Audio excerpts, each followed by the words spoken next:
These two grown men had never seen The Simpsons. How the fuck's that even happen? We're two grown men on a mission now, so buckle up and just strap in. Be told I'm lying. When you see my face, hope it gives you hell, hope it gives you hell. When you walk my way, hope it gives you hell, hope it gives you hell. These two grown men had never seen The Simpsons. It's America's barley basket. Welcome to episode 98 of America's Barley Basket. My name is Nathan Fulsabuk, and sitting next to me, physically, is Marlon Wells. Hello, Nathan. Hello, Marlon. How are you? Yeah, okay. That gets weirder every time. It's really getting tough. I got to put thought into it now because I like the bit that you're like leaning in and making it really uncomfortable. Yep. It's getting hard though. I'm running out of the well.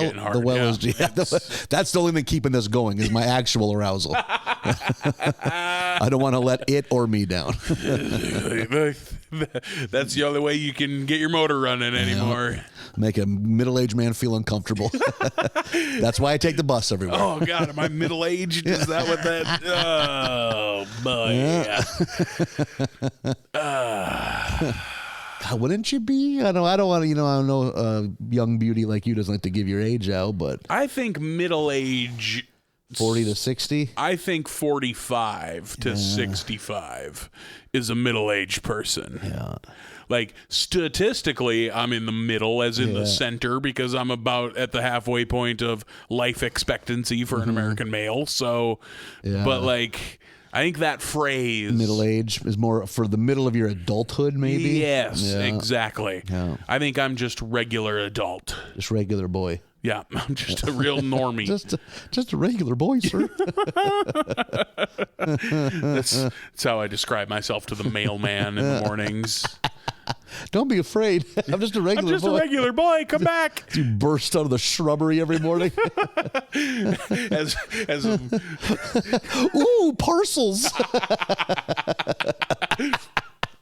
I'm just wearing a round Donald Duck pool floaty around my middle, singing, "Hey, hey, wait a minute, Mr. Postman." He's just visibly nervous getting out of his little mail car truck thing. Okay, be cool. Head on a swivel. Okay, he could be anywhere. Wait. How does a man that size repel so easily? He just hears it in the distance. Somebody's crouching dragon and all over this place. Shockingly light-footed for a fella his size. How can he sneak up on it? He's got wet, bare feet on cement. Just slapping wet. I don't think there's even a pool on this property.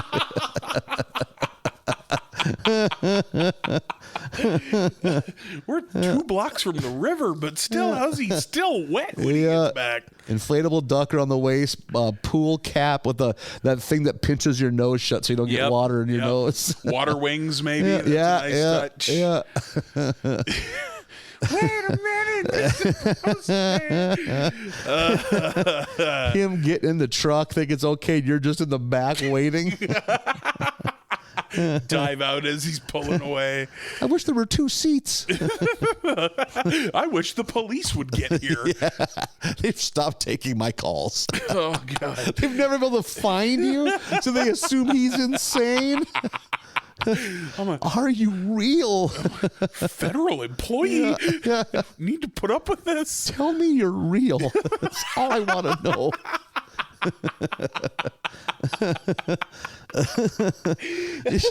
That should be your summer goals. Catfish a civil servant to the level of insanity. I'm his sleep paralysis demon. He sees me at night. Is he really in the corner? I don't understand. I just want to... We covered sleet and rain and snow, but do I have to put up with this horse shit too? Oh, God. So good. Oh, man. Oh, wait a minute, Mr. Postman's a fucking good song. Yeah. You know who? Oh, let me. Oh boy. Oh boy. You know who else gets mail delivered? I was thinking the same thing. Where do we go for? You know who else terrorizes mailmen? Probably sometime down the road. The Simpsons. You know who else has a mailbox?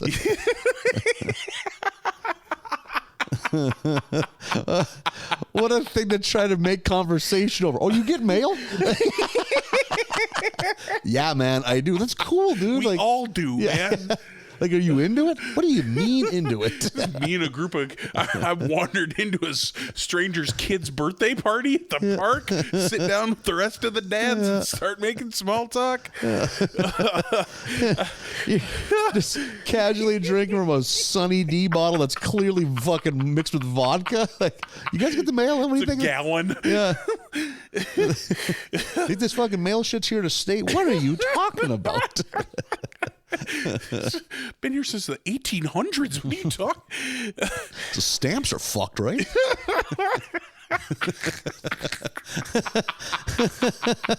You're like covered in them. You can't figure it out. I mean, what the fuck are we supposed to like? I don't get it, man. Self-adhesive? Yeah. Been licking them, getting fucking sick. I don't know why I even tried to do the thing that you do, which is the nonsensical idiot segue. Well, I'm gonna go shit. I'll come back. Doing all of that before they can get a word in, like fucking man, like you guys into this? Like I don't get it. Well, anyway, I gotta go shit. I'll be back in a bit. And then never come back. Yeah. Let them all You think take they like had a big bowl of fucking Ripple potato chips to the porta potty with you. Oh fuck! Eating those in a hot fucking porta potty in the dark. They can hear you singing to yourself, having a good day at the park. Crunch, crunch. What do you guys bring me some of that onion dip? They're loading the cars up. Hurry, kids! Get the kids. I'll take you to a water park. We don't, whatever. We haven't even had the ice cream cake yet. We'll get ice cream cake at home. We gotta go. Oh fuck. I was gonna say, you know who I bet never bullied a federal employee into maniacal behavior? It's the Simpsons. No, I think maybe Marge has it. I'd say the men have. Oh fuck! God damn it! Whew. Yeah, having fun. While we're on the subject, though, earlier this week I had to mail a bunch of things. Not bragging, but I had to mail some things. And one of the envelopes, because it's one of these things like a bill where they send you an envelope, but inside is an envelope. Then you put your invoice in there and your check and mail it back. It's already addressed and everything. I have not had to lick an envelope in so many years. I felt like a real plebeian. Felt like I was really slumming it. Just like, we're past this, right? It's been a minute. I haven't in a while. Aren't we fully on to? Because all the envelopes I own that I've purchased, not bragging, are all self-adhesive. Yeah. And I got to send this fucking utility bill in. Goddamn barbarian licking envelopes. Lick this goddamn thing? Are you kidding me? Got to remind you of your roots. Keep you humble. Yeah. It definitely reminded me where I come from. Like, so don't get too big for your britches, boy. You're still trash. Yeah, you're still envelope licking trash. Yeah, and I did too. Licked it. Into it, I bet. Licked it. Oh yeah. Watch yourself in the mirror. Yeah. Am I a slut? Am I your slut? My little envelope stuck. Do the Buffalo Bill tuck. Yeah. I already assumed. I assume that's what happens as soon as I leave this apartment. You figured it went without saying. Yeah. Jesus Christ. I forget my phone. I come back in. I got the wig on. Yeah, kicking your pants off one leg. Q Lazarus blaring out of my phone. Yeah, use your phone, bud. Got a thigh-high mirror taped to the wall. That's your tuck-in mirror. It just makes sure everything's where it needs to be. Throwing it back. I got hastily done lipstick. Yep, you know me. Guilty. Episode 18 of season 22 of The Simpsons. We're going to wrap up season 22 today. Very nice exciting. Episode 18 is The Great Simpsina, which I think that's a dumb name for if Lisa were a magician. Yep. Like, you know, because you got to come up with some manner of magician name. Yeah. But The Great Simpsina is a bad one. Yep. Not into it. That's where this episode goes. No opening. This is a weird... I, rewound this because there's no opening whatsoever. This might be the first straight-up cold open we've ever I wonder had. what the reasoning was. Time constraints, I assume. Boy, was this episode worth it? This episode's so chock full of jokes that they needed every second. I do think this is a good episode. Maybe not an outstanding one, but I like this one. So we get the cold opening. They're out peach picking. Never occurred to me that that's probably a thing. Apple picking's a thing. Why wouldn't peach picking be a thing? And you know where I stand? I'm team nectarine, but I fucks with peaches. I fucks with peaches. Yeah, I had a conversation yesterday with a friend of mine. With your peach hookup? About I like peaches, but not as much as I like peach flavored things. Yeah. You know, that's because I was slugging a peach margarita at the time, celebrating. I might. Oh, yeah, birthday boy. Yeah. Are you all ready for this? Made it. Oh, yeah. 37. Yeah, I made it. Drinking. Take that, haters. Yeah, eating appetizers with your birthday hat on. Yeah, I was eating a free chimichanga and slugging down margaritas. Shit in your pants and not caring. It's one day a year. You don't have to feel guilt about it. Taking a margarita shit in your pants at a family Mexican restaurant. Jesus. The kind someone can hear before they can smell it. Jesus, did somebody just drop a cantaloupe into a toilet from a stepladder? No, that guy over there shit his pants. I'm going to check the baffle on that tractor exhaust. Its first 2 seconds is fart, then it sounds way too wet. He made that choice. Somebody dump out a cooler after a long day at the rodeo? I fucked that one up. It's your birthday. You can fly how you want to. Yep. Precisely. But yeah, I like peaches, but I like peach flavored things even more. I'm on the opposite side of that. Okay. I don't dislike peach. I never go for a peach flavored thing, but God, I'll fuck up a peach. Oh man, like peach rings, the gummy Peachies. peach rings, yeah, Peachios or whatever. Peach ice cream, peach margarita, peach iced tea is good. Oh shit, yeah. Whereas a peach is this is good. It's no nectarine, but this is good. I'm basic, bitch. I just go for grape or cherry. When it comes to fruit flavor, Any flavor. I look for those colors. I think grape is 100% always good, but it's the best Jolly Rancher. It's the best Tootsie Pop. It's the best bubblegum sucker, blow pop. You know, but if there's a banana of that thing, I'm going to take it. No shit. Yeah, I'll take fake banana over fake grape. You are an adventurous sort. I love fake banana flavor and real bananas. A+ to both. Not a fan of cherry flavored things. Oh, really? I'm a cherry boy.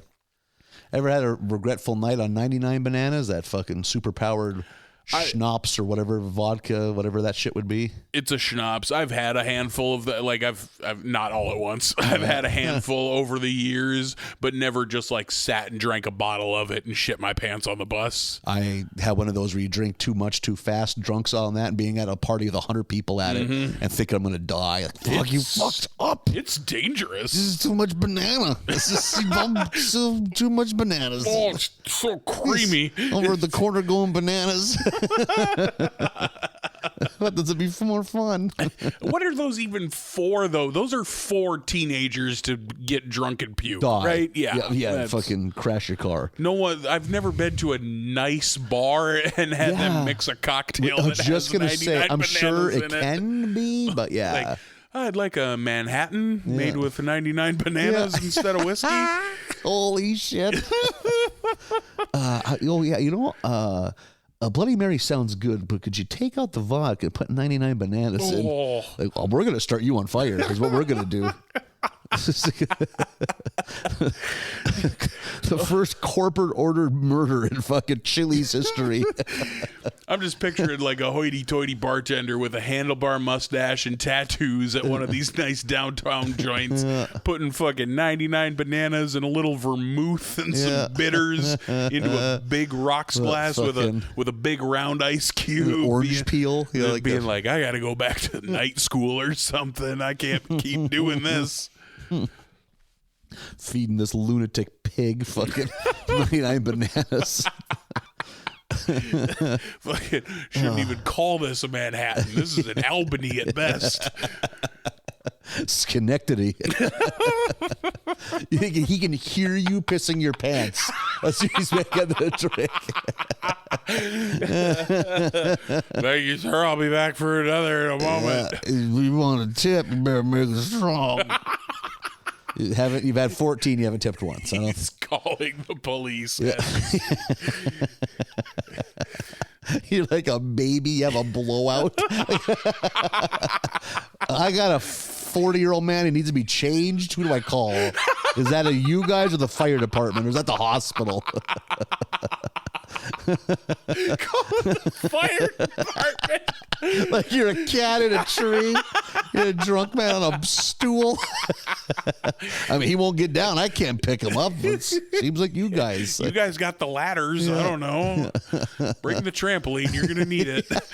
He clearly had a blowout. I know. That's what made me call. That seems like social services. We'll get them here too. Oh, shit. Being flat on your back in a fucking Chili's getting your fucking diaper changed by a fucking little middle-aged woman social worker. Kicking. Yeah. But it's so weak, that's not even the big issue. It's holding your giant legs up is the issue. It's a 3-man job. Yeah. Okay, I'm going to lift. You got to pull the dirty diaper. I ain't touching that fucking. Well, you're going to be here all night then. Sticks like bananas. Just this mountain of dirty wet naps. Like, oh my God. This has been a long time coming. What a nightmare. I gotta start taking night classes again or something. You had to be a social worker. That's what I did. Now look at me. Oh, my God. Putting a diaper of baby Huey over here. All right, we're done. Give him his propeller hat back. I'm going home. Yeah. And the guy comes to, he's like weirdly, hey, thanks, I appreciate it. Like it ain't the first time. This wasn't rock bottom. Anytime it's one of those 3 paychecks in a months, I really go for it. Big air. Spend $800 on one night of schnapps drinking. Sir, we don't even sell 99 bananas. You brought that in with you. Whew. So the Simpsons enjoy peaches. Holy Christ! So they're peach picking during this cold open. They run into the peach banjo guy who's just singing a song about peaches. He's from 30 Rock. I can't think of that actor's name. I think Jack McBriar or something is that guy's name. Yeah, he's from 30 Rock and Archer.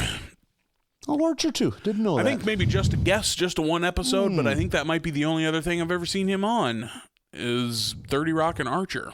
But I'm sure he's a very easily recognizable voice. Yeah. So I don't know. He's in that.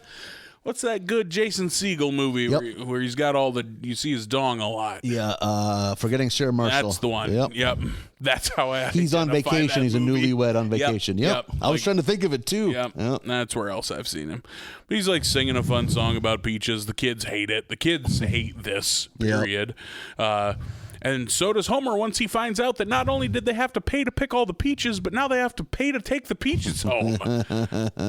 And I love this montage of the family being burnt the fuck out on peaches. We've had to eat too many peaches. Yeah. I remember this as a kid, except with cucumbers, because Mom would plant cucumbers in the garden, and then it's cucumbers with every meal. Everything. Just a house full of cucumbers. Yep. Here we made cucumber sandwiches, and instead of bread, it's more cucumbers.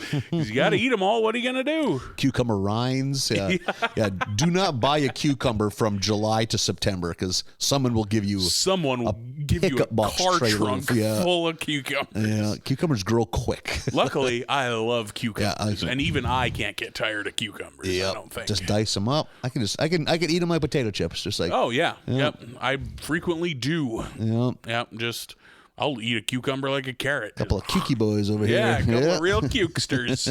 Couple of real cukie pies. Yeah, I dip them in fucking Nutella. What? Just me. Oh. Ugh. Chocolate and cucumber. Together at last is what you're looking for. Holy shit, that'd be an insane combination. Just what a snack. I like Nutella, I just wish it was wetter.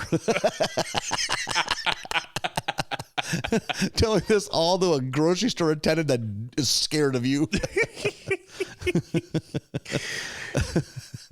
Oh God! You don't even look at the no shirt, no shoes. You just walk right in. Just walk right past it. Don't you? Those are fucking boxer briefs. Or You something. smell like bananas. I was like, it was my birthday. It's all the same guy. So it's a 3 paycheck month. So I don't know if you listened to the police blotter last night.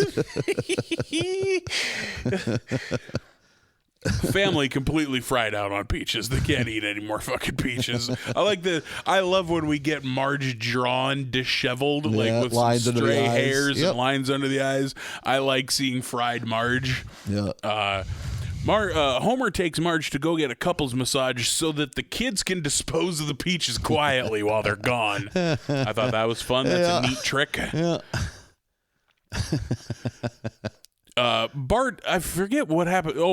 Bart's is a good gag. Yeah. Bart is pulling 3 fucking daisy-chained Red Ryder wagons to get rid of, to head into the landfill, and comes across a Chinese lantern party at the park, and the 3 bullies are sitting outside going, "Oh, and here we are with nothing to chuck at them." So Bart, he's like, I got just the thing for you, fellas, and then Bart comes flying through the air, smashing through these Chinese lanterns, and then the bullies go riding off on the peach wagons eating peaches. Real Huck Finn. Yeah. Devil May Care. Not the first time we have discussed that they love peaches, because there was that one episode with Kearney where the peaches and cream is their treat. Yep. Oh, I forgot about that. Those boys love them some peaches. Good for them.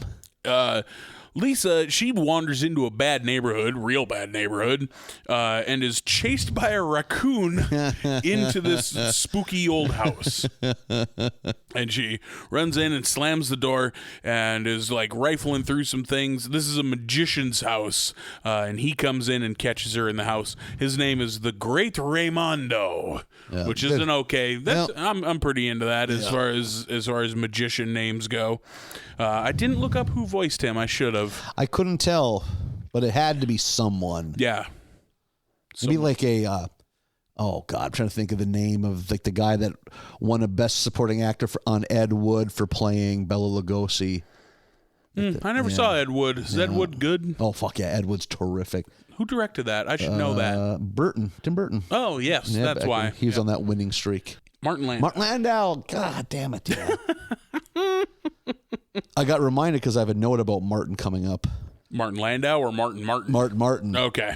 It's this is jumping ahead, but I want to make sure I remember it.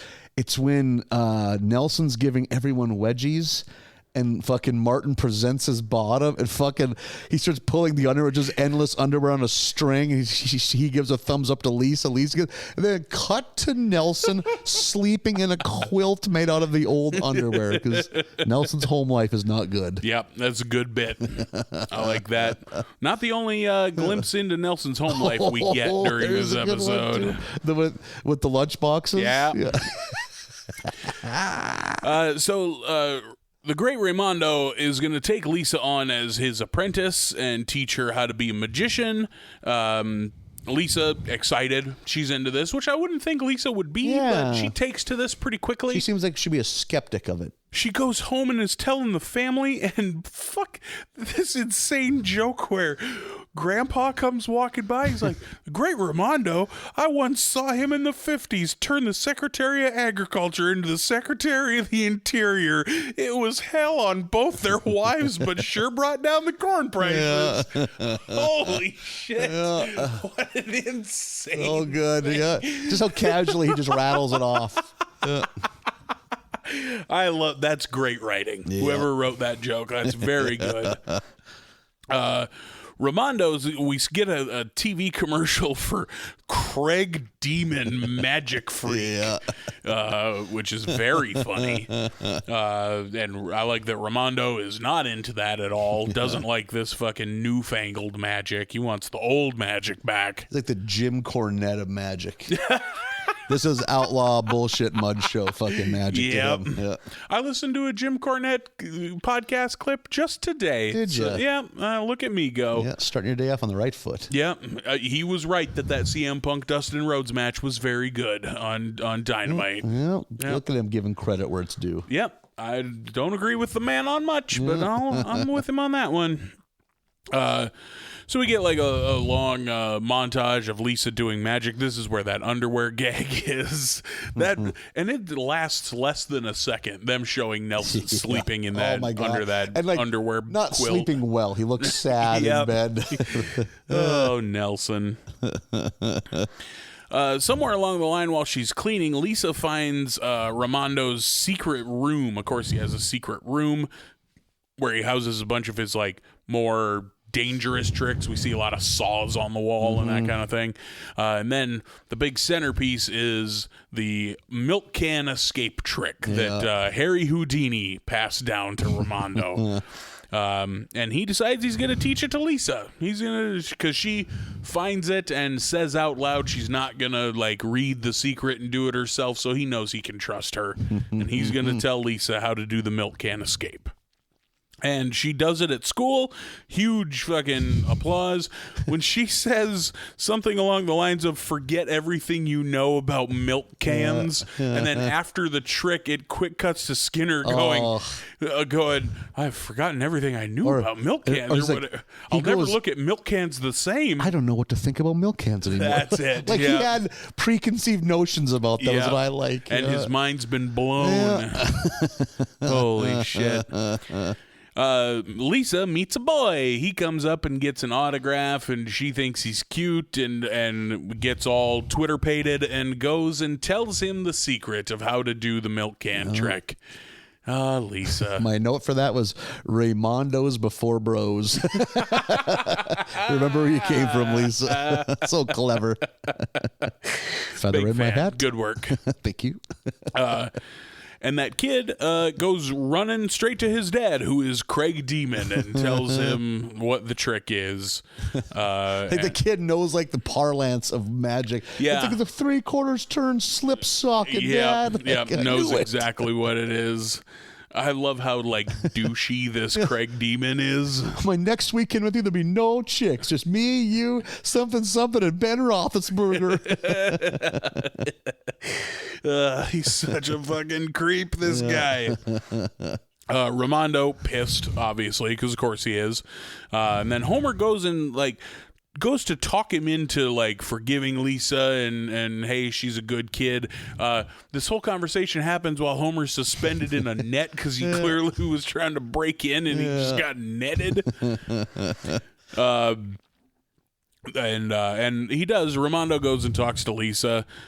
Demon is going to be doing the trick at like the World Championship of Magic, which is a very funny idea. Held in Springfield. Yep, of course, held in Springfield.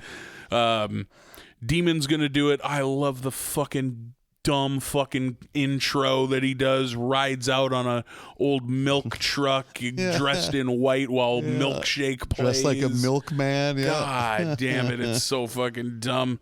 I saw Chris Angel when I was in Vegas and it was fucking awful. Yeah, you said that. I hated it. Didn't blow your mind, huh? I went to that show at the Luxor and my mind was not freaked one bit. Let's hope you deserve a good mind freaking. I agree. You're a very logical man. You need to like this translates way better to to television than it does the stage, my man. Interesting. Yeah, was not a fan. Went to the Hustler Club that weekend, though, and that was fun. Saw some buttholes. Oh, yeah. Well, as far as the eye could see. Yeah, too many As far buttholes. as the brown eye could see. Never thought you'd say that. Too many buttholes. That was the Drake on special. That sounds like an Eric Andre sketch. So Demon's going to do the trick, and he does. He hops in it, and they put on the padlocks and put the screen in front. And from the side stage, Ramondo and Lisa are watching this, and he can't get out and is struggling. He's dying. And calling for help. Yeah. And Ramondo, gonna let him die. Just sits down, fuck it. Well, and I don't think he's even against him. It's just like a magician never wants to be saved. Yeah, exactly. He's not like rooting for it. He's just like, well, this is how it ends for him, I guess. And then Ramondo takes off. I need to go to the little magician's room. And when he walks in, you see a bunch of extremely small magicians. That was a fun gag. Yeah. And that's when a bunch of other magicians come in. And these are Ricky Jay, Penn and Teller, and David Copperfield. Yeah. They show up and are like, they swapped the milk can for a real milk can because they want him to die. Good to see Ricky Jay.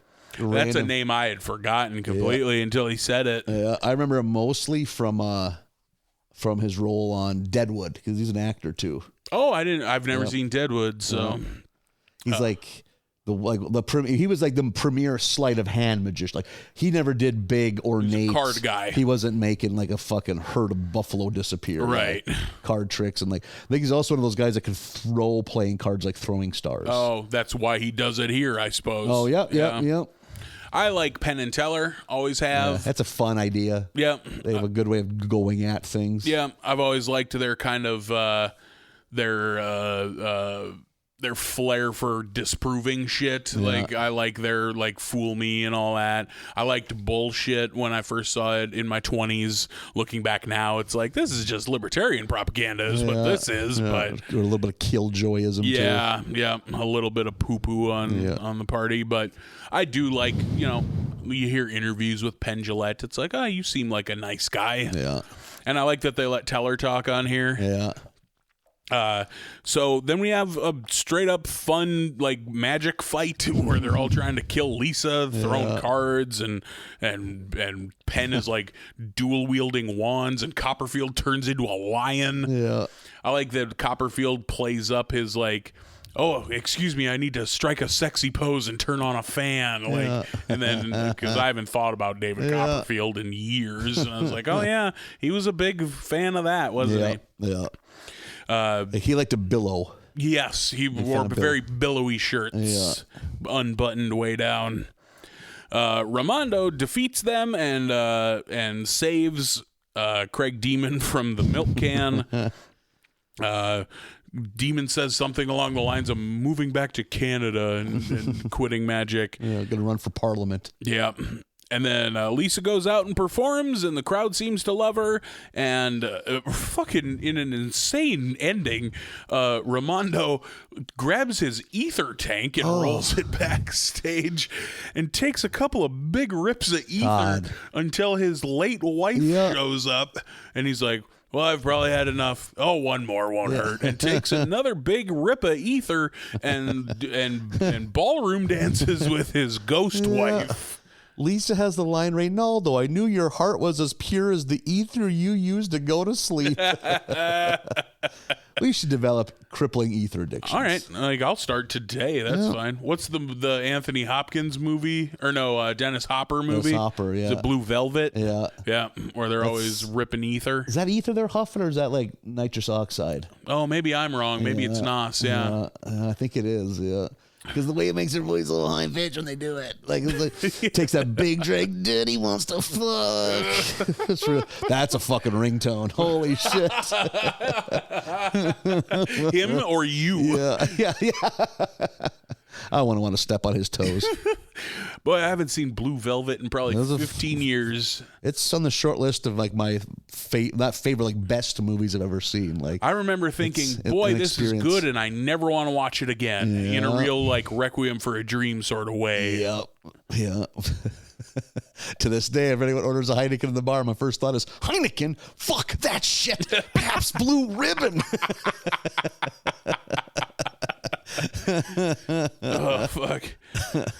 Yeah, that wraps up that episode. I like that one. I like magicians and magic shit. I think that's fun. It's okay. And kind of surprised it took us this long to get a magic one. You know what I mean? Like, yeah, unless there's one we forgot about. not that I can think of. Like, because these are the same guest stars they got back then. We don't exactly have a lot of famous magicians. Yeah, that's a short list. Like, you get Penn and Teller, Copperfield, and what's his name? Sigmund and Roy, I guess, were the other Siegfried ones. and Roy, Siegfried, they might have been back in the day. Yeah.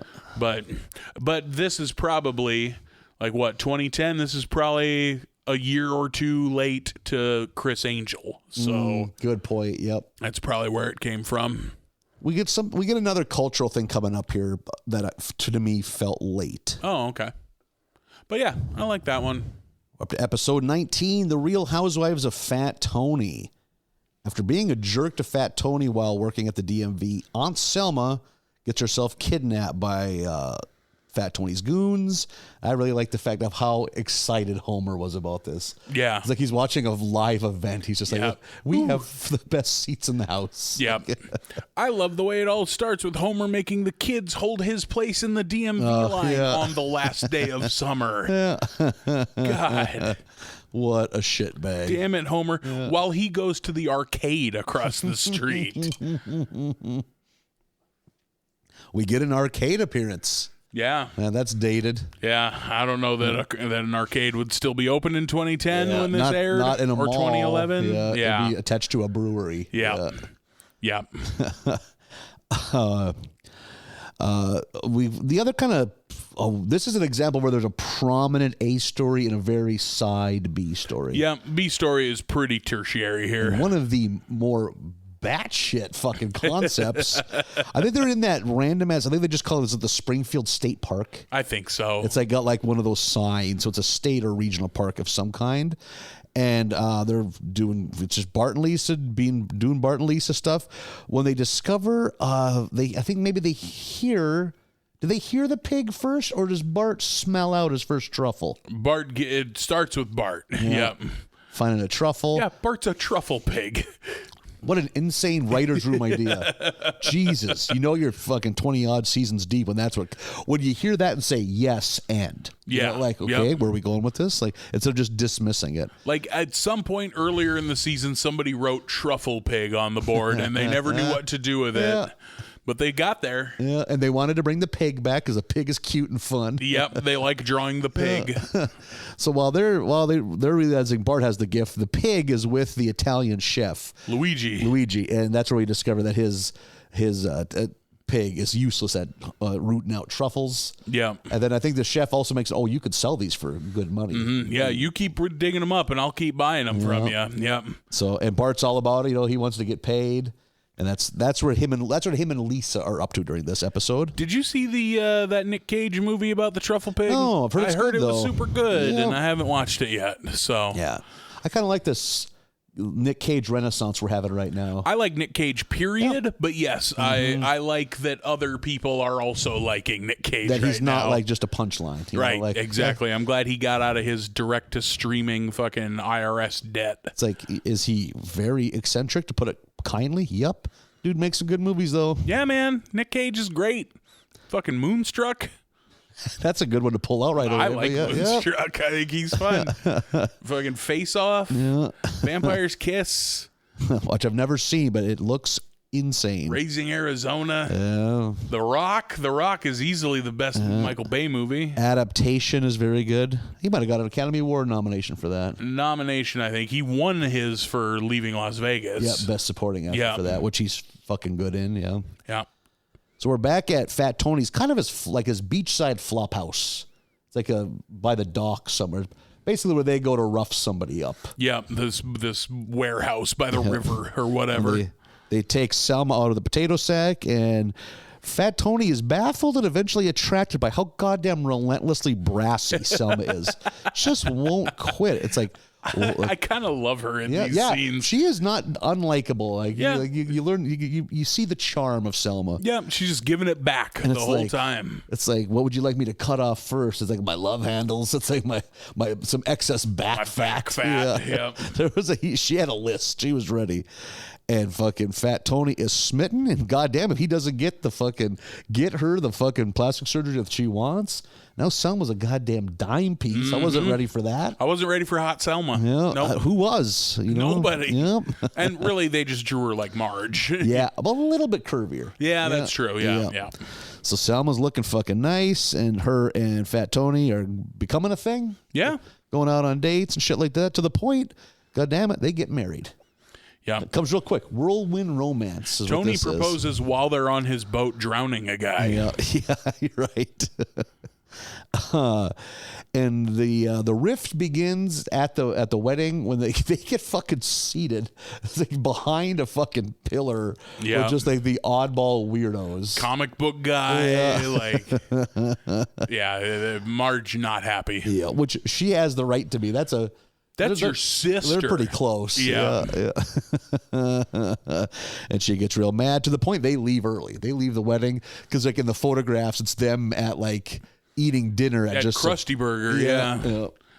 And I like that they do acknowledge the joke because it's all done in still photos, like them storming out, them eating at the Krusty Burger, them back at home, and then they took a quick like before commercial flash of Tony and Selma looking at their wedding photo album and him going, "That photographer got everything." Yeah. That's very funny. Yeah, that was very good. This is a very funny episode. I like this episode a lot. Yep.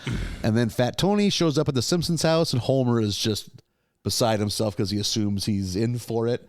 But Fat Tony's like, hey, there's a rift between my wife and your wife. They're sisters. We got to do what we can to mend this rift. So I'm cordially inviting you to our kind of like their beach house or the beach place, like condo or whatever it is. Yep. And in a angle I did not see this going.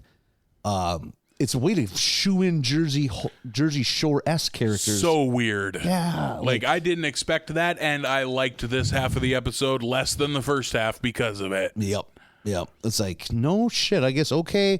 I mean, it kind of makes sense. I think it feels really late to the party. That's the thing I was thinking of. It's like really? Maybe I'm wrong? Yeah, maybe, But yeah, could be that this is perfectly on time. I feel that Jersey Shore was 2006, but maybe 6, I'm 7. wrong. Yep, but I wonder, as time goes, I think always that struggle. show stayed big for longer than we think. Yeah. So, and The Simpsons always run a little late because just the production of these episodes takes a long time, but so we get a few gags. I mean, and one thing I missed out on that show, so like I didn't watch it. Yeah, some of the shit just went over my head. I think I think you get it though. Like they're fucking dirtbag Jaeger bomb people, and they tan too much. Whatever. You get the stereotypes. Yep, silly hair. I bet the only Jersey Shore thing I've ever seen is that time Snooki wrestled at WrestleMania. I forgot about That's that. probably the extent of my Jersey Shore Didn't knowledge. she do like a big running backflip into the turnbuckle smash? Because it turns out she was a cheerleader. Yeah, I think she had some manner of gymnastic training. Yeah, So she did okay. I remember her not just falling on her face. Yeah, embarrassing herself. I remember thinking good for you. Yeah. Because you're the butt of a lot of jokes. So good for you for making this work. Snooki did better at WrestleMania than Lawrence Taylor. Yeah. That's a real sentence that you can say. Good call. Yeah. Well, she probably wasn't on nearly as much cocaine as Lawrence Taylor was. Fair. Yeah. He fucking... Poor Bam Bam. He did everything he could. He tried. He was fighting 3 Bam Bams at once in his head. He's power slamming shadows. He's pinning a shadow. Power slamming shadows sounds like Nick Bockwinkel's dark autobiography. And that was the first time I fucked a turnbuckle. Nick, you want to put this in here? And in the B story, Bart loses his ability to smell truffles, which leads Lisa to fucking make him some kind of truffle slave? Like, what's going on? Lisa snaps. Yeah, She Lisa snaps loses real her hard. shit. And like, That image of him with an eye mask and that Mad Maxian muzzle on his face is so funny. and he does get on the hunt for truffles again, and which leads him back into town where he finds the truffles that Lisa had in the room, and it turns out Lisa wasn't selling the truffles. She was fucking eating them. Yeah. And Bart is outraged because Bart was in it for the money.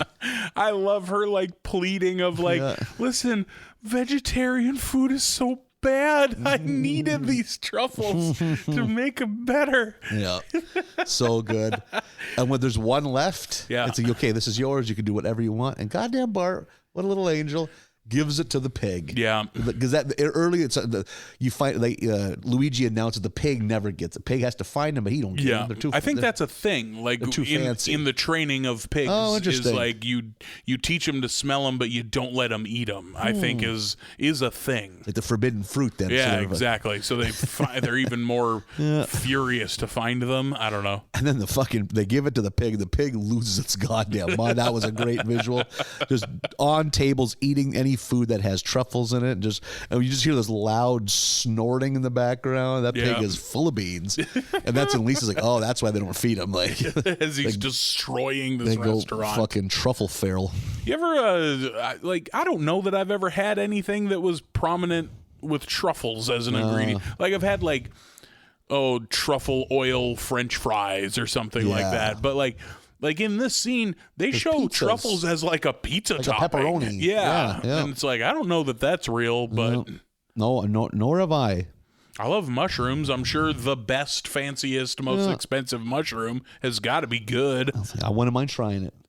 We got any truffle people out there listening? If you want to send us like a complimentary platter, send us send us truffles. exotic mushrooms through the U.S. post office. Yeah, why not? There's no way that could go bad. We haven't already mentioned that we can't be trusted with a postal employee. Yep.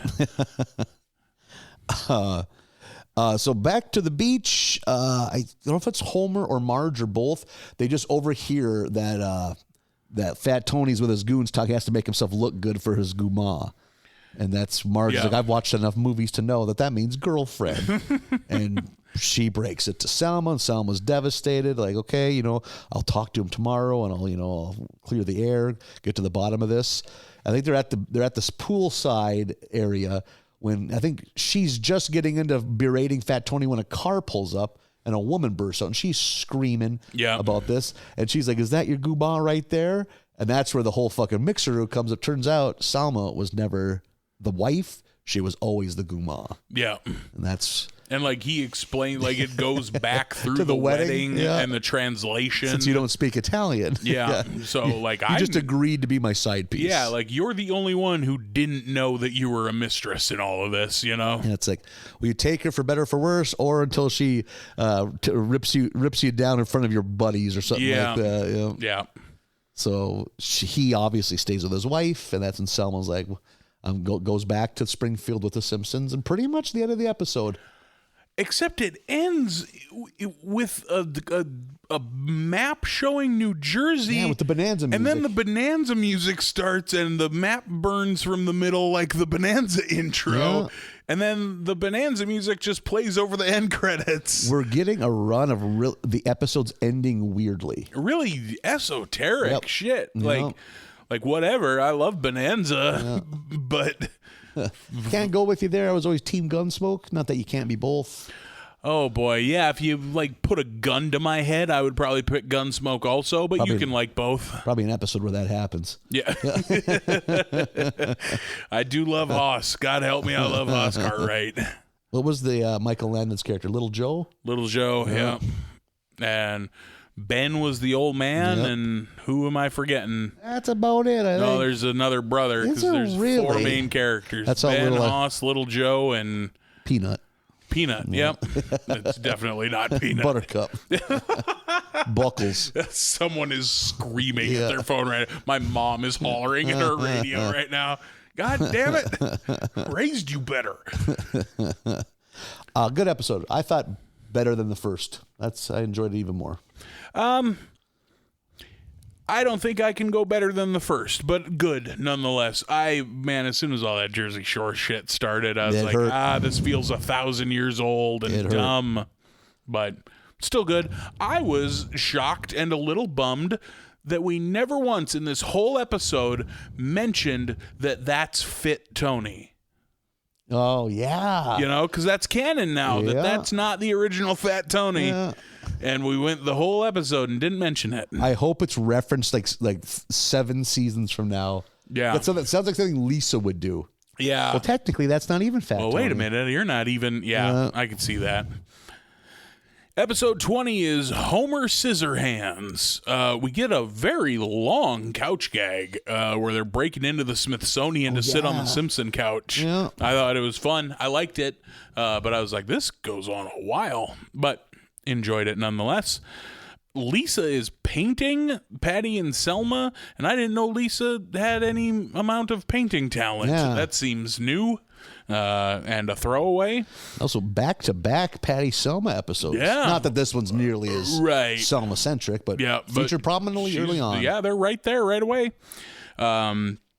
Lisa hucks her palette full of paint at Bart because he's being a little shithead and gets paint in Patty's hair. And then Bart, don't worry, and pours paint thinner in her hair. That's bad. I was dying during the first minute or so here. Patty or Selma's just out. Yeah. It's like a chemical burn through her giant hair. Yeah. Just burns straight through her hair, and Homer comes in, and he's laughing, of course, and he's like, I don't have to worry about this at all, and Lisa has to pull him aside and be like, actually, as the guardian in charge today, you're gonna shoulder a fair amount of blame for this. And she goes, well, can't you just cut the paint out of her hair? So Homer, with a pair of fucking hedge clippers, like big gardening shears, like Brutus the Barber Beefcake carried, starts cutting her hair, and we fade out, and when we come fading back in, Patty wakes up, and she's got a sassy, fun, short hairdo. It's not... He did such a remarkable job. Her hair's no longer wavy. Yeah. All with fucking yard shears. He also straightened it while she was asleep. Homer cuts her hair, and she loves it, and it's good. We get, again, A story, B story. B story we come check in on here. Milhouse is depressed at school, which is already funny. I'm already on board. As soon as I saw sad Milhouse, I was like, yep, let's do it. And Bart finds out, he asks him what's up. Milhouse tells him that his mom put in Finding Nemo on DVD for him, but didn't start it because she got a text or something she had to go deal with. So Milhouse didn't know that there was a chapter 1 of Finding Nemo. He's never seen the beginning of Finding Nemo. He's only seen it from chapter 2 forward. And so he watches chapter 1, which is, if you've seen Finding Nemo, the part where Nemo's mom dies. Yeah. And he's hiding under the couch, traumatized. They have to get the fire department to drag him out of there. Milhouse is 10 years old and doesn't know that death is real, apparently. And they don't comment on it at all, but apparently neither does Bart, because Bart's like, Nemo doesn't have a mom, which means Marge has been doing the same thing to Bart.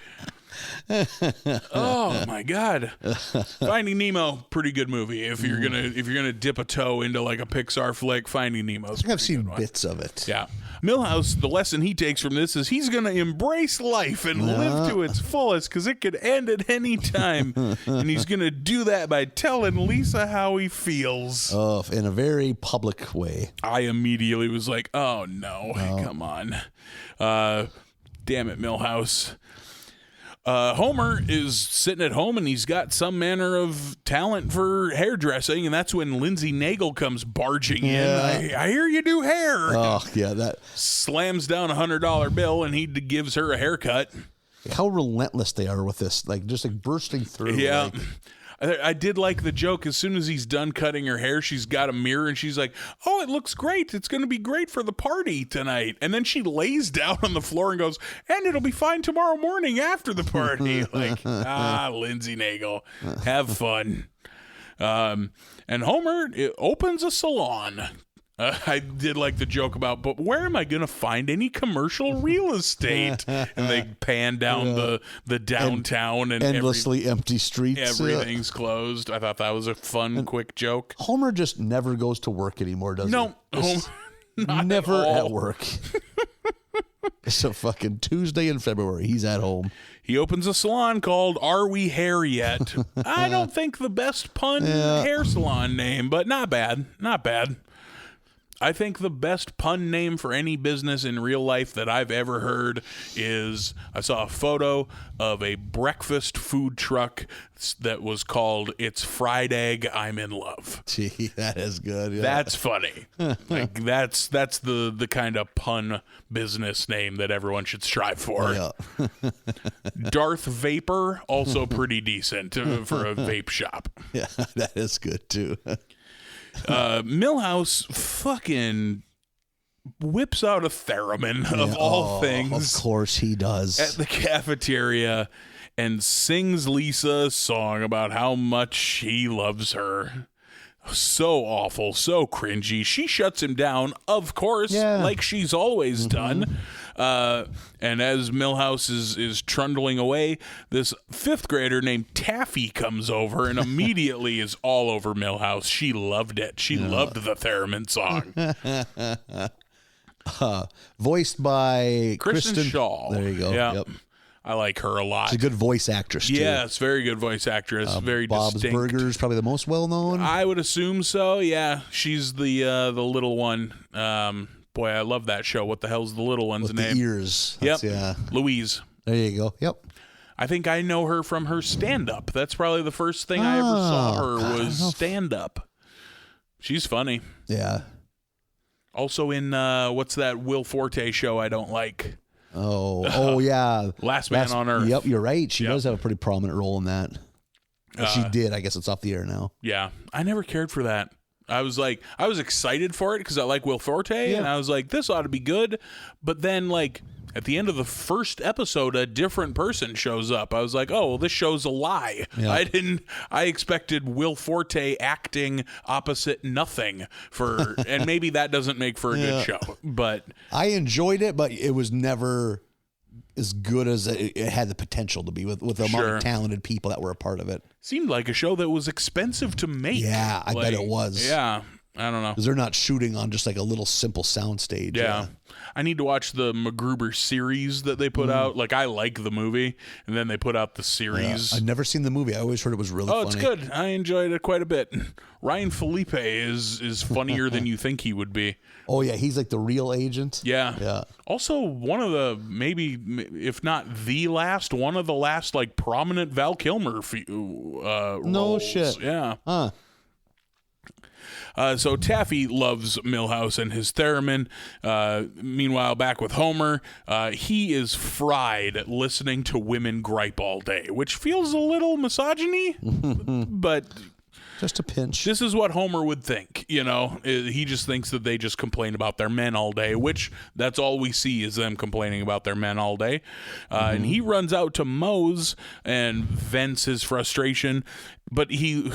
to the point where it even like does like pop-up video style. Whenever he looks at his buddies, he sees all their flaws that their wife, that whoever, you know, that his wife hates. Their foibles is how he words exactly. it. Yeah. Foibles is a good fucking word too. So he wants to quit and he's going to, but then Wiggum bullies him into staying open because he insists that he do Sarah's hair before the policeman's ball. So he gets bullied into staying open. And then we go back to Lisa, who's trying to find out what the hell Taffy actually sees in Milhouse. She's gone full creep. She's gone full stalker creep. She's got an army helmet with camouflage leaves on it, and she's creeping, follows them to holding hands point. Yeah. That's fun.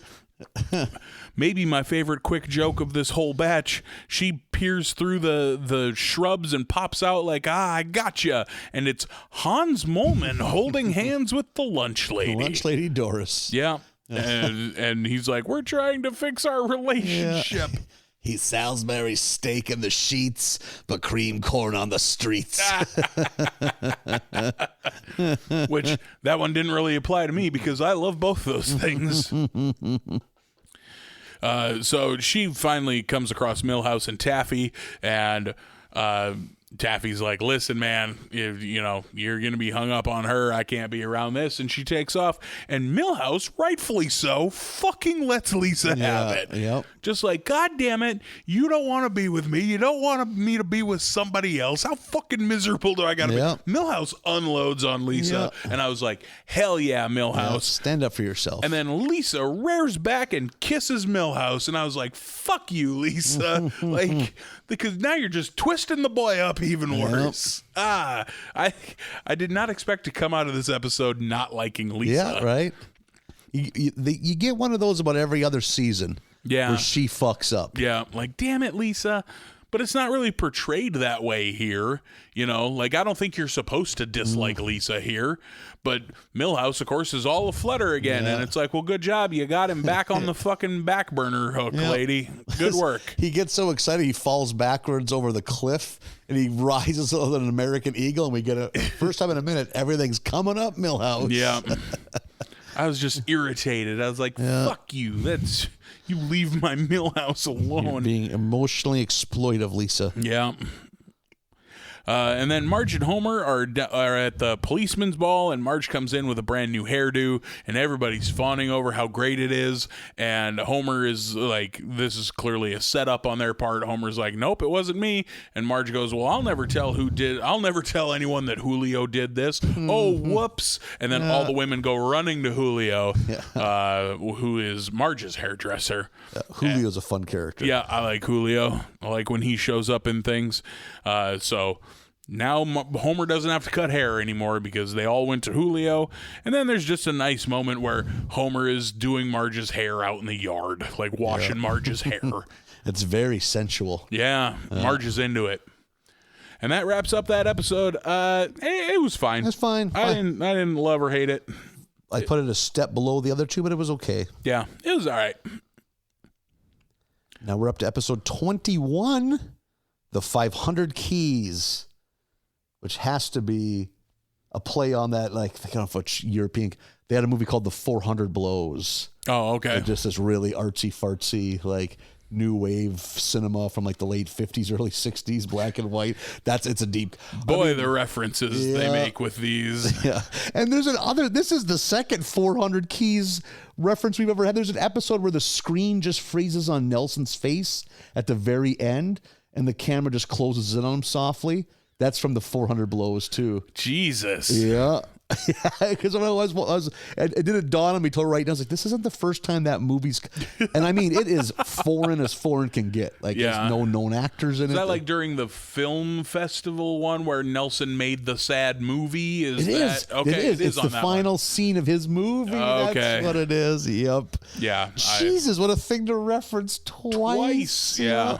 The fact that two different writers would be like, I got one for this. You guys are going to shit when you hear this. I'm going to say, before you start this, I am glad that you finally are the one to have like a complex, lots of moving parts episode to do because I always get stuck with those. My note was, fuck, my streak of not having to narrate episodes like this ends. Let her buck. Talking about couch gigs, Christ, we get a very unique couch gig. This one, I loved this couch gig. Yeah, where it's just white void, but the words like where the things should be. Yeah, couch, lamp, phone, television, and then like it's the words themselves that come running in, and then next to Maggie, it even says "suck," like when she hits the pacifier. Yeah, I loved that one. I thought that was pretty interesting. I got a question right off the bat. I missed something here. Why the wedding cake? Was it just because it was a good deal?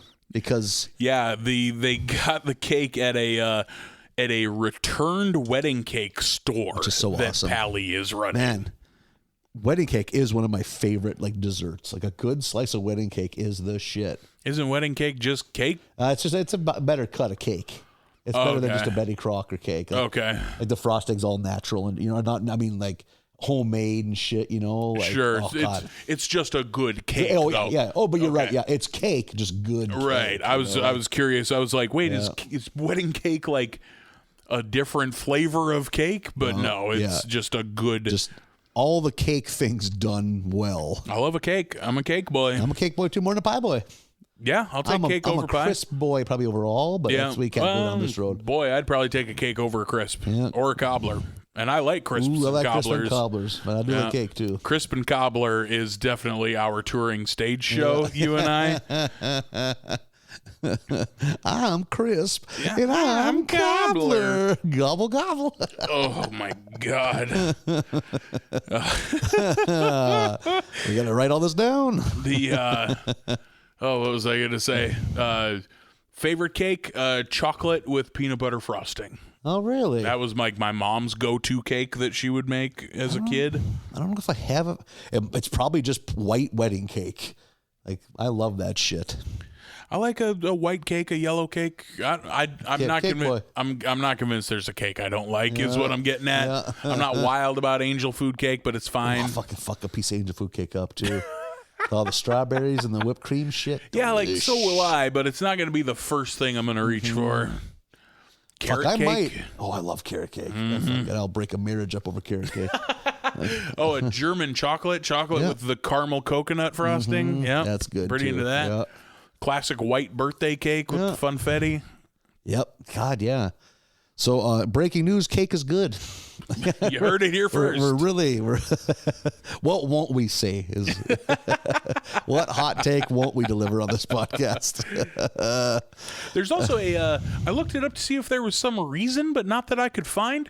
During the intro, Lisa's playing a fiddle and not a saxophone. Like when she goes dancing out of the music room, she's playing a fucking fiddle. Yeah. And then at the end credits music is fiddle. It's a fiddle rendition of or a violin, whatever, if you want to be churchy about it. But what am I missing? Why would that be a thing? No idea. I looked to see like, is this the day some famous violinist died or something? But no, and I couldn't find anything on it. So after a very harrowing car ride home with a giant ass wedding cake, they get home safe and sound with the cake. They all pile outside except Maggie. Maggie's still inside, and she locks the door, which is something babies do, or kids of that age. And then when fucking Marge comes out, Homer's, hey, here's the good news. 2 of our 3 kids made it home safe. And when she looks in the window, and she sees Maggie is like making a bed on top of the cake. Yeah, she's like the way like a dog lays down in something and rubs into it. And Marge's response, we have to get her out of there. Babies aren't supposed to sleep on their stomachs on a cake. It's so funny. Like that's some kind of fucking like old mom wisdom. Yeah, that's a rule. Yeah, never let them sleep on their stomach on a cake. Yeah, fucking Marge. So while trying to get Maggie out of the car, the family discovers that they've been hoarding keys for years because they're looking for the spare keys. And during all this, Maggie just wanders in, covered in frosting. She let herself holding out. The keys. What are you guys worried about? We have gotten more Maggie this season, I think, any season before. Yep, I feel like we've got a lot. Yeah, not a complaint. No complaints. Yep.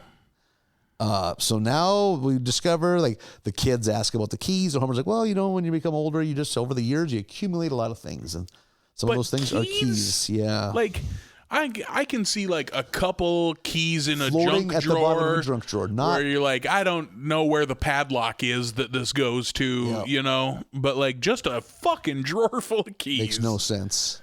I did like when they felt like, well, here's a pile of your father's sardine can keys that he keeps for like nostalgia. Yeah, Jesus. So they have all these keys, and you know what it's leading to. Each of them is going to have their own key-related adventure. The first thing that we get Homer and Barney going out to go see the Duff Brewery because Homer has a key for the Duff Brewery, which we find out he got while skinny dipping with the Duff Man, which I thought was funny. That was fun. Also, holy shit, we haven't got a lot of Barney in the last 10 seasons. Yeah, I thought this too because like this is. We don't get a lot of Barney here, but it's the most Barney we've gotten in so long. Yep. easily 10 seasons have been pretty much devoid of Barney. Like, probably the last episode that had a lot of Barney in it was like the Barney Gets Sober episode. And that was ages ago. That was at least 10 seasons ago. Yep. Insane. Why leave him on the side? What did Barney do to you is what I got to ask. I like Barney. Yeah. So while they're there, they're looking around. That's when they spy the Duff blimp. And Barney uses like the Digitronic like sign to trick like you like fire me up, Homer. Marge will never know. Yeah. And he's like, pretty funny gag, huh? As Homer is driving the blimp off. And his story isn't too important to the plot. It's just for laughs. It's just Homer has a blimp. Keep that in mind. Him texting for help how to fly a blimp, and him almost causing a million accidents in the air. So him driving through a car tunnel at some point. Yeah. It's a very resilient blimp, apparently. It's just there for visual gags, really. Yeah.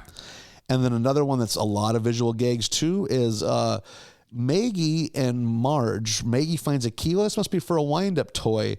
And then Maggie pulls the box out of this antique toy called the Pooter Toot Express. Yep.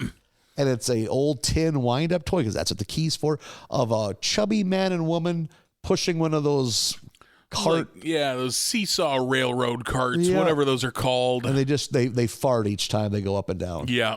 And they twist it up. It goes out the doggy door. So that's where the adventure begins. This toy is incredible. The technology that went into this is just not going to stop. 3 seconds of twisting and it can go for miles. So it's just Maggie. And why is Marge so intent on getting it? She's like embarrassed by it because it's so tasteless. Yeah. She's like, I hope this wasn't an anniversary gift I found early. Which that gets paid off later. Yeah. So they're on the hunt for that. Homer's bebopping around in the Duff blimp. Bart takes a handful of keys just for the plan to use them for mischief. Yeah. He has the mail key, but that just and he just kind of ends. Oh, thank you for opening this. I have to get this letter and shit. That's so funny that like every time he tries to cause some shit, it ends up like doing good. And the other one is like a lift for a skyscraper to clean windows, and he inadvertently saves Gil from suicide. Yep. Gil was stepping off the roof and he lands in the window washing lift. What does he call him? Like, you're my little naked guardian angel boy or something like that. Like, I hope no one heard you say that. And then it cut to him with Mayor Quimby getting the key to the city as the little naked angel boy. Yeah. It's like, how about you take your pants off for the crowd? Which, what a thing to say to a child. To a 10-year-old. Yeah. Please don't ever say that again. So that's where Bart's adventure to the main one is Lisa's. Lisa finds a key for Springfield Elementary. She obviously plans to return it, but Nelson is there and convinces her to take a chance to find out what it's for. And peer pressure's a bitch. She does it. And she's kind of down in the catacombs of the school.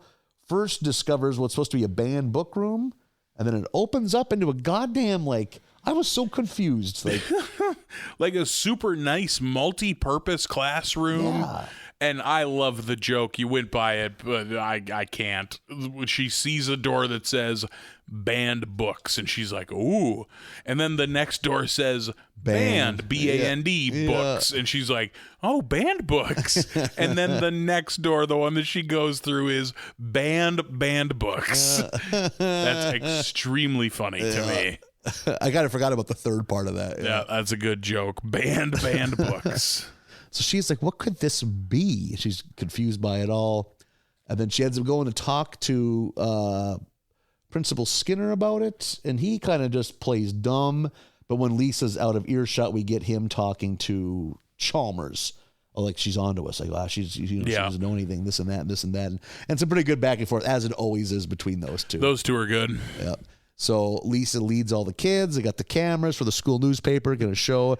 And he's there too, Skinner, because he knows how to operate it. So and she opens it up. All it is a bunch of musty-ass old books. Yeah. And that's where Lisa's confused and saddened. Like, what happened? Like, there was this there. You know, like they do a full-on Al Capone's vault. Like, that's exactly what that's supposed to be, a Geraldo. Yeah. Or Geraldo. Yeah. And Lisa's on the cover of the school newspapers. Lisa. That's a stretch. So dumb. Yeah. And it's Ralphie. Extra, Lisa's pants are on fire. Pretty sure it's the only Ralphie we get all season. It's a pretty Ralphie-less batch. Batch, yeah. But Lisa is relentless, so since she's in the paper holding the key, she goes to a local key maker to have a key made from that picture, which he says he can do. And we get a good gag about how insanely cheap. I always think that whenever I get a key replaced, you could charge $10. $8. And I would pay it. What am I not? I wouldn't even open question it. Yep. Yeah. That sounds fair. I don't own this machine. Yeah, like a 20-ounce pop costs less than a key copy, right? I mean, hey, thank you, Key Company, for keeping your prices so rock bottom. Yeah, I hope we haven't blown up their spot. Yeah. Now they think they can charge $40 for it. But key gouging. So through Nelson, because now Bart's gotten in on this too, so they're part of the adventure together. Through Nelson, they learn about something called Bus 23, a bus that because Nelson tells a story from when he was a kid, because it was cold that day. 2 vests, whether it's him wearing 2 of those ragged Unbelievable. vests, which was really good. And I like that he knows this story and they don't, because he's been held back so many times. Because he's little Nelson in this. Yeah, I like that twist. Yeah, because it's like, wait a second, isn't he the same age as Bart? But like, nope, he's been held back a couple times. Turns out like there was a field trip that day, and the bus had to drive across like an ice bridge that was too thin, and ended up going through. And then it's like, oh man, there's like, is there like some kind of scandal that has been completely hidden? And Lisa, of course, like, well, how can we ever get out there? Like, and Bart's like, it's hopeless. Is that if there's only some way? That's when we see Homer with a fucking blimp. Yeah. So it's like, Dad, Homer's all for it now. Well, he like parks the blimp outside the school and hollers at him. He's like, "Hey kids, if I gave you a bucket of something, would you pour it out and hand it back?" Yeah. Like, Jesus, his potty Homer. Bucket. Yeah, Homer's potty bucket. So now it's the 3 of them on the blimp looking for where they need to go, and that's when they find it. They discover, oh, this has to be where it is. There's the river right there, and this fucking blimp, I'm sure at the state-of-the-art blimp, just has an uncovered porthole in the floor. Yeah, just a hole in the bottom. Yep. And Lisa ends up falling through it into the river, and that's when as she falls, she can see Bus 23 through the water. Yeah. So she goes in there, she looks, and she sees that it's full of what right away you think are bodies. Turns out they're mannequins. I did like, Homer sees Lisa fall. He has to go save her. He's like, jumps through. He gets stuck. And he's like, Bart, I need you to kick my head and push me through. Bart is like, finally, like, my dreams have come true. And he can't stop. He hits him with a goddamn fire hydrant. A fire extinguisher to get him through. Like, just text that fire extinguisher. And I can't. Is it Homer hitting? Does his body just hit the bus, and that causes all the mannequins to come up? I think so. Something like that. But for whatever reason, this is about the time all the because no one knows they're mannequins yet. Yeah. And then they all float to the surface. And that's when Lisa's like, but Dad, look, they're plastic. And he's like, just because they're plastic doesn't mean they're any better than you or you're any better than them. They might have been a war veteran. Yeah, he thinks prosthetic. Yeah, that was good. And then they find Otto. Because Otto was the one that wrote the ominous note about the bus number. Yeah. And then they're like, well, no, but they're just plastics. Oh, so I didn't kill 22 children? Well, what about that drifter I killed that was running his mouth? It's like, I might have just imagined that. Oh, my God. Otto killed somebody. And don't forget the Homer and Lisa are trapped under the mannequins, and that's when the last piece falls into. Yeah, just quietly bumps into a giant dead tree, which is enough momentum to tip that fucking thing over. Yeah, and those two are able to pull themselves to safety. Them. Yep, unbelievable. They got to get real cute with these type of episodes. Yep. So now it's cut to Skinner in his car with Chalmers. Like what part of Drive to Bolivia don't you understand? Bolivia. That's where Bart is holding his keys. Are you looking for these? And Skinner, yes, that's exactly what I'm looking for. Yes, I'm trying to find my car keys. They look like these. Yes, just like these. And Chalmers has to be like, those are them, Skinner. Yeah. And that's when They come clean. It turns out like ages ago they got a big federal government grant check. Yeah. And Skinner, young Principal Skinner, goes and cashes it, has it in his work pants, and unknowns to him, his mother washes his work pants and destroys the money. Yeah. So they're like, holy shit, we just destroyed all this federal money. We have to prove we're using it. So that's why they create this dummy classroom. And everything, the computers are just painted on. Just this insanely elaborate ruse. I like how he cashed it. Like, what the fuck? Like, right. What are you going to do with that cash? What was you were at the bank. Doesn't make any fucking sense. But hey, this was a fun episode. For this style of setup, I was into it. Yeah. As far as this goes, one of these complicated ones, that's fun. Yeah. And then, yeah, the reason the bus was full of mannequins was they had to get them back to the mannequin they store. could only afford to rent them. Yeah, because they had to rent the mannequins to take photos to prove that they're using the grant money they destroyed. And then it crashed through the ice. Yeah. And they let Otto believe for all these years that he had killed 20-some-odd children. No shit. That he was an absolute monster. Unbelievable. That is a fun one. Yeah, and I was skeptical going into it. Yeah, I like when they do their kind of auteur episodes. Yeah. I like when they do a really shoot for the moon, look at us, show off kind of episode. And they had a lot of moving parts in this, so yeah. Yeah, a lot going on, but I enjoyed that one. Good on The Simpsons for taking chances. Yeah.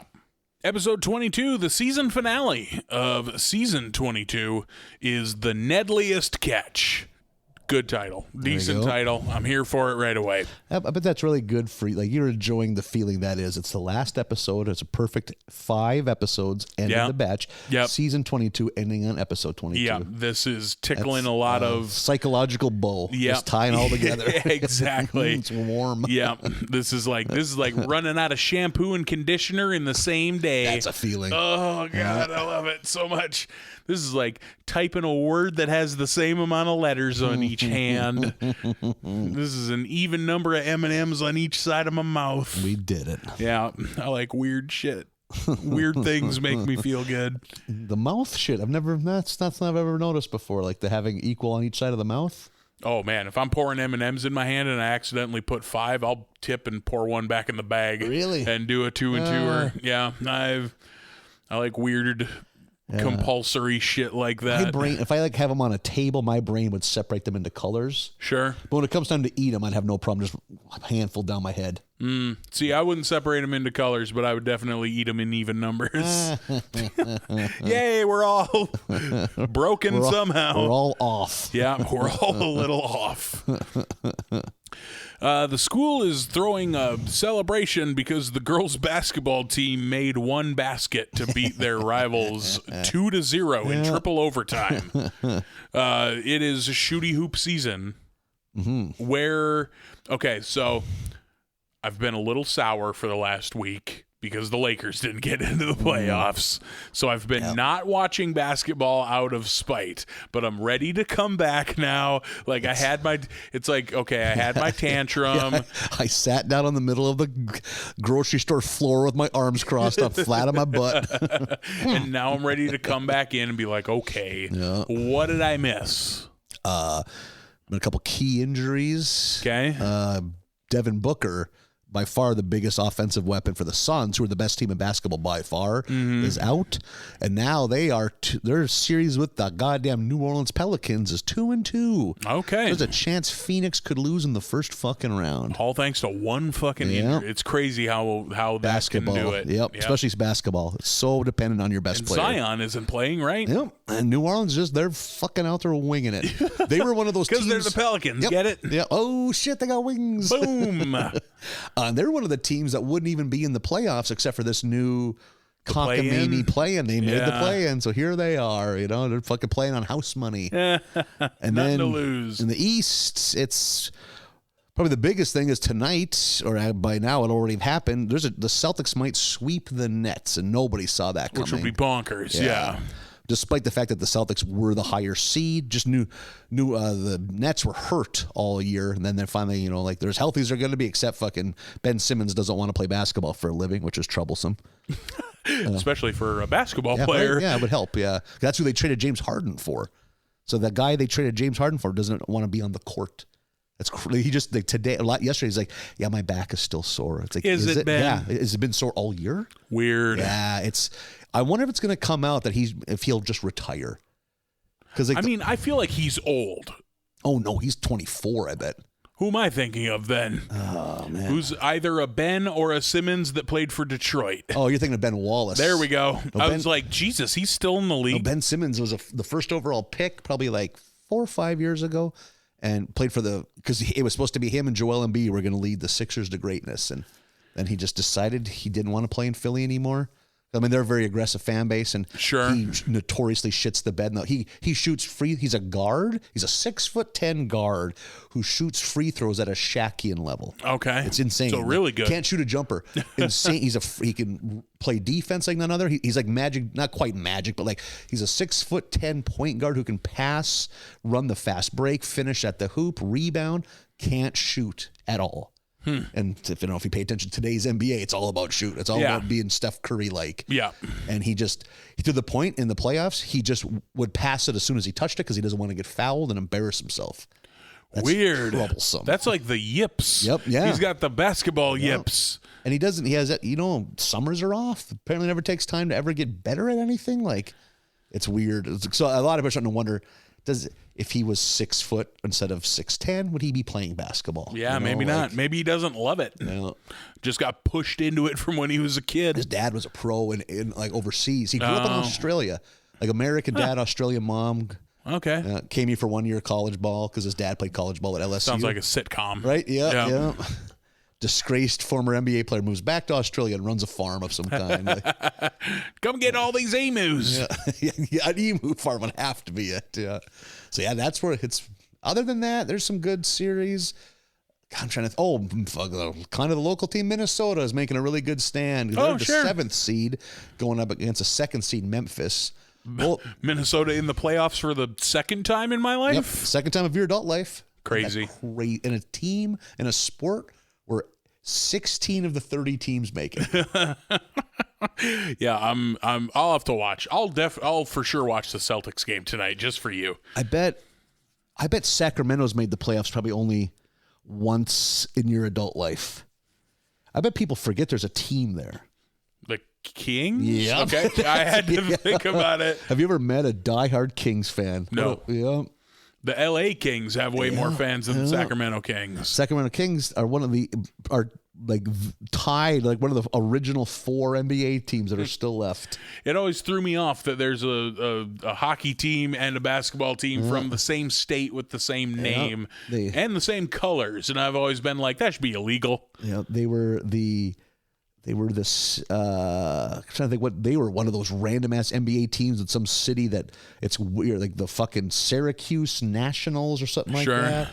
Or one of. I think I'm wrong there. There's another like upstate New York City, Albany. No, something like that though. That then they moved to Philadelphia, they moved to Cincinnati. They were the Cincinnati Royals. Then they moved to Kansas City and became the Kings. And they, for a hot minute, were the Kansas City Omaha Kings. They're just like, oh, we got water damage this week. You got to play in Omaha. So just fucking, that was the NBA in the 70s. We'll just make it work, Like, Omaha's got a heated arena. Let's play games there. God, what a weird thing for your hometown to have, your home city. Like, we sometimes get games here. Yeah, that's super fucking weird. Like, their jerseys have a hyphen and an O. We're the O. Isn't that fun? And then they moved to Sacramento, of all cities.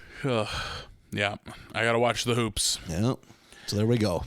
They're celebrating in Springfield that they scored 1 basket, but the whole team has food poisoning because of the pre-pep rally egg salad sandwich buffet or something. Jesus Christ. That sounds right. Yeah. You an egg salad boy? No, not at all. Me neither. Can't do Not it. at all. Don't like it.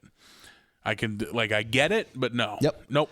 A lot of those ingredients I enjoy, just not together. I'll sit in front of you and eat half a dozen hard-boiled eggs before I'll eat a mouthful of egg salad. I like deviled eggs even. Oh, I love deviled eggs. But something about egg salad, I just can't do it. Can't do it. So the pepper alley, or whatever you want to call it, isn't going the way Skinner would have wanted it to, and Bart fucking uncorks his Bartness and is an absolute terror. He ruins an entire event. Yep, destroys a gym. Almost kills children. Oh, it was the Rochester Royals. Oh, it wasn't there the we Syracuse go. Nationals. That was going to bug you. Yep. I'm Finally, it hit me. It's glad like, you got there. What other upstate New York city would have had an NBA? You'd have been checked out for the rest of this episode trying to think of Rochester. Just beautiful minding my way through upstate New York geography. So while Bart is being the worst child who's ever walked the earth, Edna fucking smacks him. Kid deserved it. Yeah, had it coming. I'm Team Edna. I think maybe teachers shouldn't hit kids, but right now in this Simpsons episode, yeah, okay. If a child through carelessness almost murders kids, open hand slap's fine in my book. I don't give them a good smack. Nathan pro hitting kids. Yeah. Kind of. I won't back away from that too much. I ain't gonna hit your kids. Just don't worry about that. Like, thanks. But if you want to hit your kids, fucking. I'll start printing up the Nathan hits kids T-shirts. So Edna gets paid suspension from school, and in an insane setup here, has to hang out every day in the school board holding building. Oh my God, that was good. What the fuck? Like this isn't real for sure. like an island of misfit teachers. Yeah, like just this crumbling old house or old municipal building that she has to sit in. It's like One Flew Over the Cuckoo's Nest in there. And it's basically a way designed to make you quit.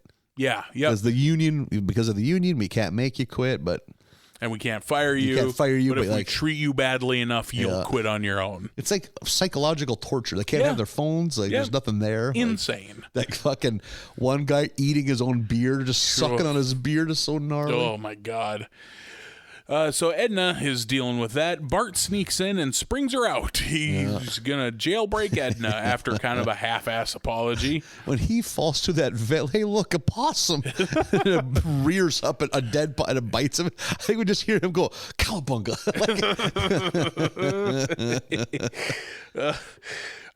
By the way, I think we might have missed it. Our opportunity that we teased earlier. The brief moment in one of these episodes where Nelson is in the lunchroom and he opens his lunchbox and it's a fishbone skeleton like fucking Heathcliff would have, and several loose cigarette butts and a thong. Yep. I think that might be early in the peach episode because one kid has all peaches. Oh, yeah, I think you're right. Yeah. Bart has nothing but a box full of peaches. Yeah. I think you're right. And he laughs, and we get a ha-ha until Nelson sees what he has. Yeah. Like, God damn it. Just underwear, cigarette butts, and a fish skeleton. Yeah, that is very Heathcliff-esque. Heathcliff loves fish skeletons. Yeah, those I've never seen one of those fish skeletons in real life. That's strictly something a cartoon cat eats out of the garbage. That's strictly Heathcliff canon. Okay, back to this anyway. Bart springs her out of this fucking weird half jail that she's stuck in, and as she's crawling down the ladder to escape, the ladder comes loose off the side of the building, and she falls into the waiting Ripley arms of Ned Flanders. Sweet, sweet Ned.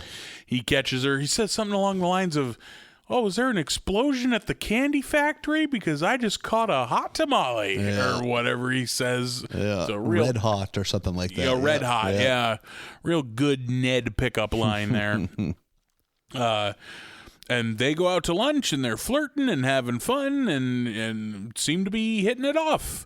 And in the meantime, Edna gets rehired at the school, and so she's got her job back, and she's kind of, I guess, dating Ned Flanders. Mm-hmm, She's coming on real strong because she's Edna Krabappel, and he's keeping her Heisman because he's Ned Flanders. He has a great line where he's like, trust me, I'm worth the wait.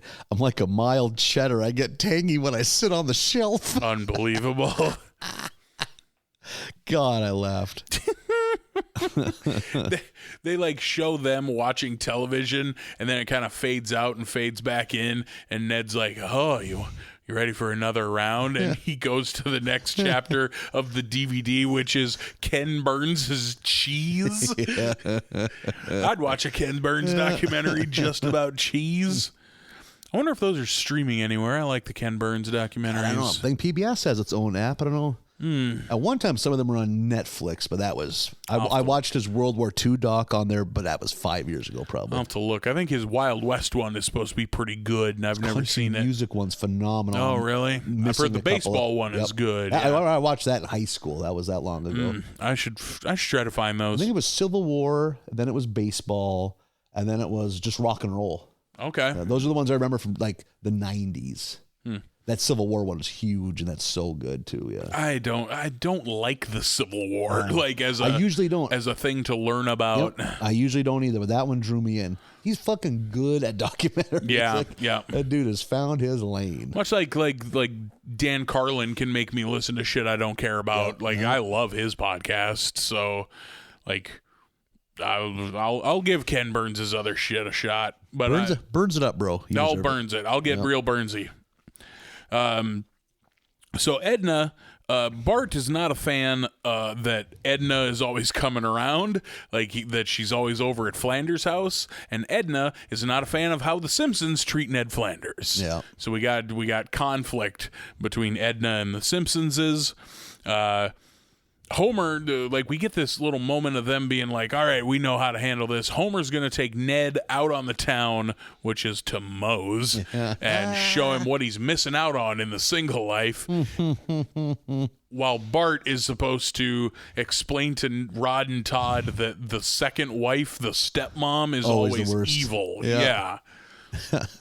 What a plan. I love the swerve on that story too, that plan. Yeah, Bart's reading them Cinderella and how the stepmom is horrible, and is like, she's gonna make you darn your own socks. Yeah, darn your own socks and mop floors or whatever. And they're like, we both already do these things. And he then fixes Bart's shirt. Yeah, patches the hole in the armpit while Todd is ironing his shorts. Yeah. So and no Nelson dice there. Pokes in, gives him a ha. And it's like, can I have this vest done by tomorrow morning? Meanwhile, at the bar, Homer's plan not going well either because Ned is like a real person, which Homer is. This is news to Homer. And talks about how I see what you and Marge have, and I want that, and maybe with Edna, but that's when all the barflies pile on in the worst way, all being like they're all talking about Edna's promiscuity and how essentially they've all been with Edna Krabappel, including Joey Kramer from Aerosmith. I love that he is such a non-celebrity that when he shows up, you don't know who it is, and Ned has to say, Joey Kramer from Aerosmith. Drummer for Aerosmith. Yeah. Because I was like, okay, what classic rock guy is this? Yeah. Mm-hmm. Yeah. Because it looks kind of like Sting, I thought right away. It looks like young Sting, but... shorter Sting, Yeah, turns out it's Joey Kramer, the drummer from Aerosmith. And they're all talking about how they've all been with Edna, And they're not, being shitty. No. They all love Edna. I was just going to say, that's the fun, that's good writing, too, that it's they're not even, maybe some of it's a little bit saucy, but no one's being a jerk. Right. And some people are being outright she's a great lady. We had a great time together, Exactly. Yeah. But it's Ned and his hang-ups. He is super bummed by all this. And so he leaves, and he can't handle Edna's past, and kind of says as much when they're at, I think, her apartment. Yep. Ned, he's heading towards the door.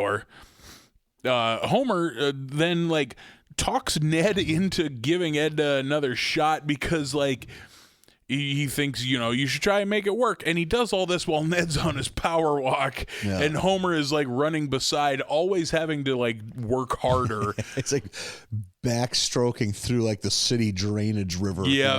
Or like going across monkey bars. Like fucking, it's a super dumb scene. Is it good? And then like when he starts sinking and then all of a sudden he bursts up because he's fighting an octopus. Yep. I got a good laugh out of that. And then Ned eventually takes this all to heart, and he goes, and we see him and Edna sitting talking on the couch, and he goes, you've been with a lot of men, but I forgive you. Yeah. And Edna blows up, and I was like, hell yeah, Edna. Yep. As soon as he said the word forgive, I was like, you motherfucker, I swear to God. But Edna fucking sticks up for herself. Yep. Like, I don't need your forgiveness. I ain't ashamed of anything I've done. I legit fist pump. Yeah, that's my girl. That's Likewise. my Edna. As soon as she blew up on him, I was like, that a girl. Yeah. You get him, Edna. You don't need his fucking forgiveness or permission to do anything. Fuck that clown.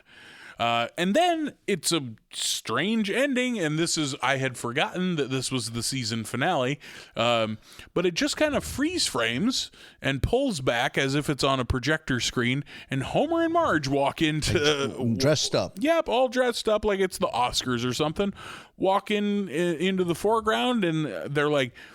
should they stay together or not? Go to thesimpsons.com and vote. And then at the end of the season premiere, we'll tell you whether or not they're still together. And I'm like, that's crazy to see here 10 years, 11 years after the fact. This must not have been a huge deal because I had never heard of this. Yeah. I had heard of the Who Shot Mr. Burns thing, but I never heard of this. Yeah. And then that's it. And then we get like them over the credits. There's some good doing gigs some fun shit there of like, if you're watching this on a DVD or whatever we watch on now, put the disc in your player or your head or however it works. However you watch stuff now. And I think that's funny because like I'm not putting a DVD in, Celebrate the once great human race. At one time they used that line that cracked me up. Yep, they're really future proofing their announcement here. And then that's it. That's the end of the episode. It was weird. Yeah, it was a little weird. Again, another weird end to an episode. They're really leaning into those. Yeah. I did enjoy this episode, though. I like Ned and Edna together as long as he's not going to pull any more of that shit. Yeah, I just like an Edna-heavy episode. Yep. I mean, I certainly fall on Edna's side in all of this, so... But I'm curious to see how it went in the voting. Yep. Yeah, it'd be weird if it isn't addressed next season. It's gotta be, right? Yeah. Like, that'd be weird if it wasn't. Yeah. They even say in the go vote now and you'll find out if they're together during the season premiere. They even say we probably will save it for the end of the episode just to make sure you watch the whole thing. And I bet, here's my prediction, I don't know this, I haven't looked ahead or anything, but I bet that it's barely addressed. Like you see them walk in the background holding hands or something. I bet it's like obvious but not super obvious. Yeah. Like I bet they don't stop the episode so you can look or anything like that. Yeah, it'll be interesting to see. Yeah. You got to place a bet. If you were watching this in 2011, which would you vote for at thesimpsons.com? No, because I want to see, I like the premise of having an episode around Edna dating someone. Yeah, so many options. Springfield's a big city. Yeah, I'm a little torn because I like Edna like Natalie single. Bruglia. Yes, exactly. Fuck you. I like Edna single, but I would like Ned to be with somebody. I want that for Ned. Yeah, Ned's a good person, but maybe it's not Edna. Yeah, you know, I don't think it is. I don't think it is either. Yeah. Like if you put a gun to my head, I would say no to Ned and Edna. Oh my God, a gag we missed earlier is when the flashback to the Simpsons going to a 70s key party at the Hibbert's house.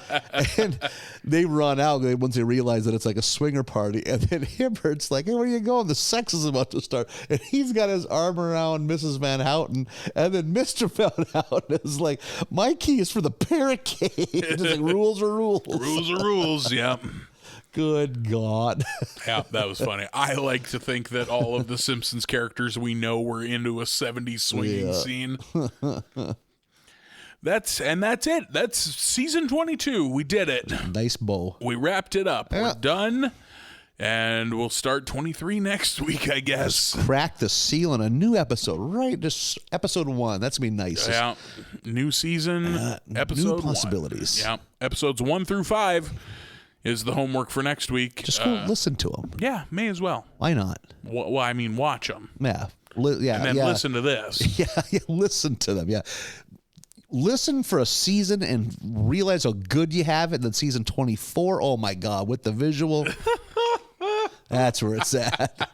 You gotta deprive yourself a little bit. It's a really weird Puritanism system you've put together here. Right when I think I'm in the Simpsons doldrums, I cut one of my senses out of it. I think guys just watch it. How's that sound? I'm reading scripts in Braille.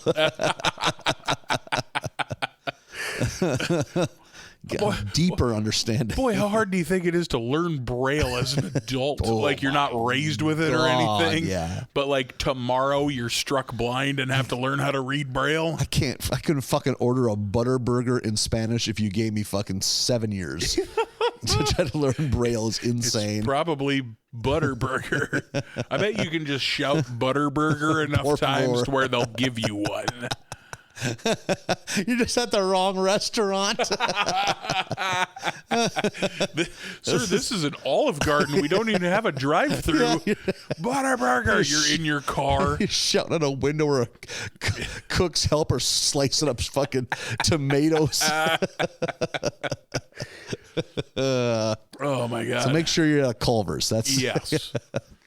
I had the itch for some Culvers just the other day. I might have to scratch that itch this week. That's an itch I never have. Oh, really? No, I got no beef with Culver's, but I never have a hankering for it. I'll get a hankering for a Culvers. Yeah, I like a Culvers. They like you too. They should. Good people. I'm very likable. Yeah. 1 through 5 of season 23 is the homework for next week. We don't have any jokes to tell this weekend. Jokeless as a man can be. Yeah.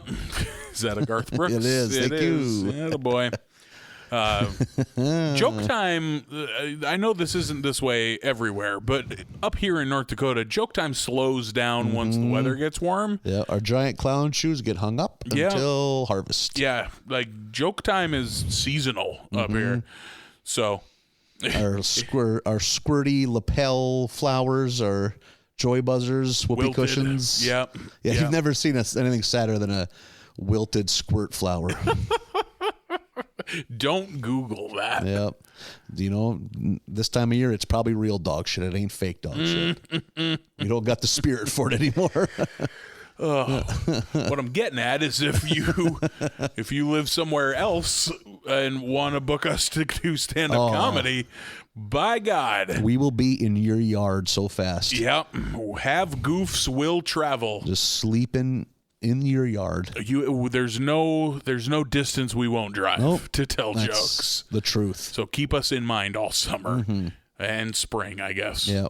And early fall. Just give us a lot of thought. We need it. Yeah. You can email the show, barleybasketUSA@gmail.com, and book us to come tell jokes in your town. You can find us also on the internet at barleybasketUSA, on Twitter, Facebook, and Instagram. We're wrapping up. I'll watch Shooty Hoops. You do what you're going to do. And can't talk about it on the podcast. Yep. Nathan has secrets. Sexy ones. Keep your secrets. All right. We're done. Bye, everybody.